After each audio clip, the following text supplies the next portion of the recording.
Questions are like that only.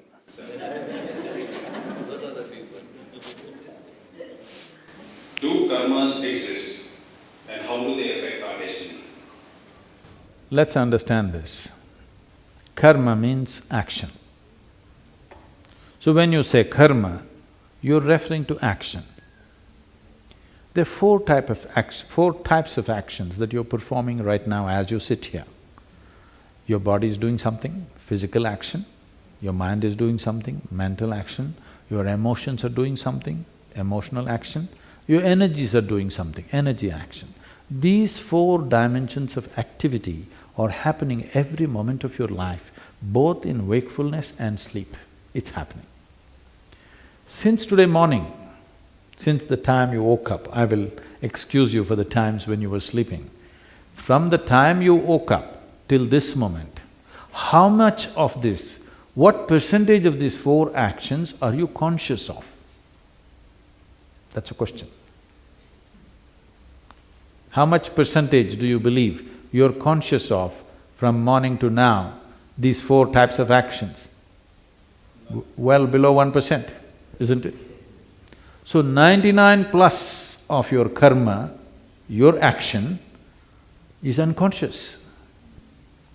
Suppose unconsciously, I'm taking something and throwing like this all over, and this keeps coming and falling on my head. I think it's being dropped from heaven, because I'm unconscious that I'm throwing all these things. When 99% of your actions, or over 99% of your actions are unconscious, you always think something is being done to you, isn't it? Why forever people have been talking about being conscious is just this. If you raise it to 2%, suddenly it looks like your destiny is in your hands. If you have mastery over your physical body, 15 to 20% of your life and destiny will be in your hands. If you have mastery over your mind, 50 to 60% of your life and destiny is in your hands. If you have mastery over your life energies, 100% of life and destiny is in your hands. Now your intelligence or your mind structure finds expression in many ways. I know in English language, if you say mind, one word, it's supposed to cover everything. In the yogic way of looking at things, we look at human mind as 16 parts. Right now I won't go into the 16, we will make it into 4 segments. The 4 segments are called buddhi, ahankara, manas and chitta.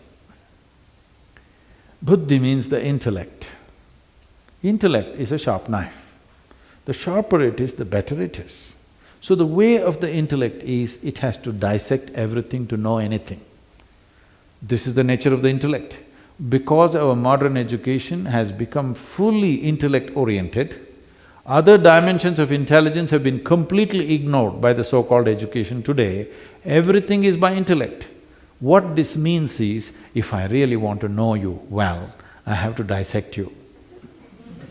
Yes, this is the only way intellect can know something. See, if you give this beautiful flower to a scientist, what he will do is he will rip it apart into many pieces and tell you many things about this flower. Only thing is, he will not experience the flower the way it is, for what it is. He does not know what a bee knows, but he knows many other things, because this is the nature of the intellect.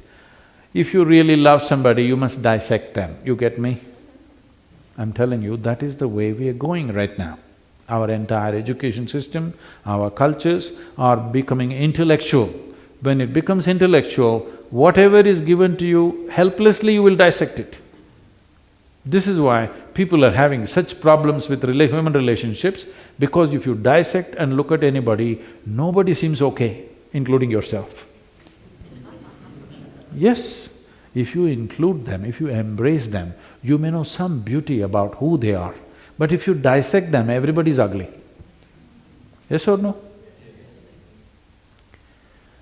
So the next dimension is called ahankara. Ahankara means it's your identity. I know it's largely interpreted as ego, no, it is your identity.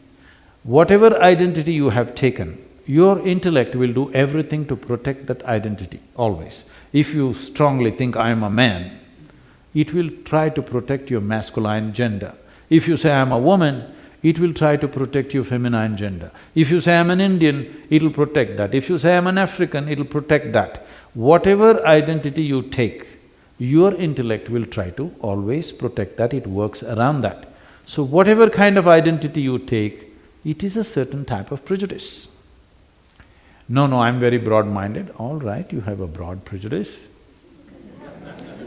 But it is a prejudice. The moment you're identified with something, you cannot help it because your intellect functions around it. The next dimension of the intelligence is called manas. Manas means it's a huge silo of memory. There are 8 forms of memory. Let me not go into all that, but it is clear there is evolutionary memory.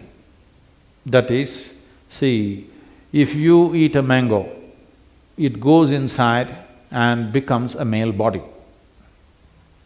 If a cow eats a mango, it goes inside the cow and becomes a cow's body.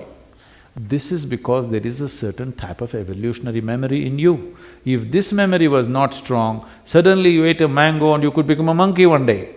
Such a thing never happened, ever, to any creature, because the evolutionary memory is so strong and there. It will never wavered for a moment. You may think many things in your mind, but the evolutionary memory never wavered for a moment in your life, isn't it? No matter, even if you ate dog food, you did not become a dog. Yes?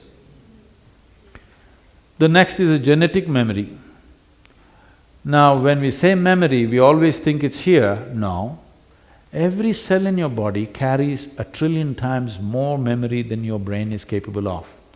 Do you remember how your great-great-great-great-grandfather looked like? You don't, but his nose is sitting on your face.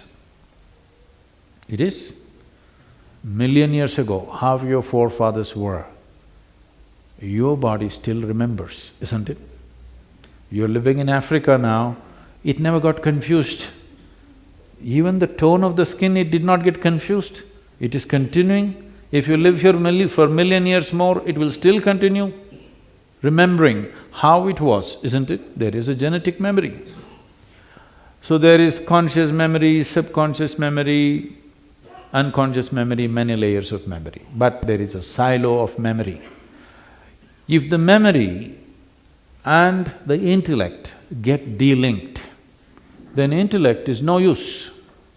Your intellect looks smart only because it's continuously fueled by the memory that you carry. So today, being smart means, you know what, when you go to the next dinner party, you know what you do? This is what everybody is doing these days. They'll open up the internet. Do you understand? They'll Google it out and see Galaxy Z65. Some detail about Galaxy Z65, nobody knows whether it really exists or not, some detail about it. Like what is the distance, how many million light years is it? And when you're in the dinner party, just casually throw it out. You know Galaxy Z65? Yes, people are looking smart like this only every day. So without memory, your intellect is no use. That is why we are trying to ramp up our memory all the time, because without memory you look stupid in front of other people. But there's another dimension of intelligence called chitta, which is unsullied by memory. There's no iota of memory in it, it's pure intelligence. Now, what is memory means is, all your boundaries are set by your memory. Please understand this. You say, this is my country. How? You have fixed your memory like this. You say, this is my body. This body has a structure and a framework only because of the memory it carries, isn't it? Yes or no? You understand what I'm saying? Right now it's taking this human form. Whatever food we put in, it's taking this human form because it has a certain type of memory. Never it's going to become like an elephant. You can try, but people try, but it doesn't work because there is a proper structure or boundary of memory. Your ideas of every kind of boundary is only fixed by the memory that you carry. But there is an intelligence within you where there is no memory. If you touch that dimension of intelligence, then this longing to expand will disappear in you because you found unbridled access to the cosmos. In yoga, the yogis have a mischievous way of expressing this. They say, if you touch your chitta, then gods will become your slaves. This is a mischievous way of saying it.